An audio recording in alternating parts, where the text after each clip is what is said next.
Hello and welcome to Sumo Cooks. Today, we're doing a 3-part series on pizza. So let's get started with the pizza dough. And you don't need a mixer for this, but because I have one, I'm going to use it. So in my mixing bowl of my mixer, I'm going to throw in some bread flour. And I'm going to top that off with an entire package of dry instant yeast. And to give that yeast some food, we're going to throw in some sugar. And for some flavor, a little bit of salt. And we're going to combine that well. Our dry ingredients, get them all happy together. Next, we're going to put in some warm water. And we're going to start mixing this. And as you'll see, it's going to be a very thin, soupy consistency.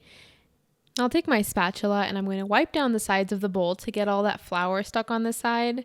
And slowly, we're going to add more flour to this. And every time we add the flour, we're going to mix it. And once it's almost like a dough, we'll put in some olive oil. Because you can't have a pizza dough without olive oil. And we're going to mix that in. And it still needed some more flour. So I put in some more flour, making sure I took the time to scrape down the bowl well, getting really in there, getting all the flour out. And we're going to continue mixing this. And as you'll see, when we finish, it's going to be a very sticky, very wet dough. But that's what we want because this is going to make a very crispy crust. So once that's done, we're going to coat our bowl with olive oil and our dough with olive oil and let this sit until it's doubled in size. So here, mine is doubled. Mine only took about an hour and a half. I do live 5,000 feet above sea level, so that does make a difference. On a well-floured surface, I'm going to turn out my dough. And it is sticky, so it'll stick to that bowl. Don't be surprised. And we're going to sprinkle some more flour on top. And we're just going to pat this down. Gently just work some of that air out.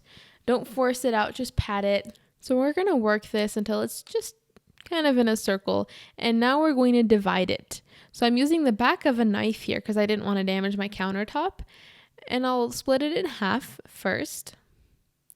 And it'll be sticky, and that's expected. Don't worry about it. And then I realized I had a pastry cutter, so I switched over to that. I'll cut my halves into fourths, and each of these will make one pizza. And to make our lives a little easier, before we make that pizza, I'm going to work these into a round ball, which just involves pinching in the sides. Don't overwork this portion because you don't want a chewy crust, unless you want a chewy crust. But there you have easy, homemade, delicious, and healthy pizza dough. Please try this out and let us know what you think. And thanks so much for watching.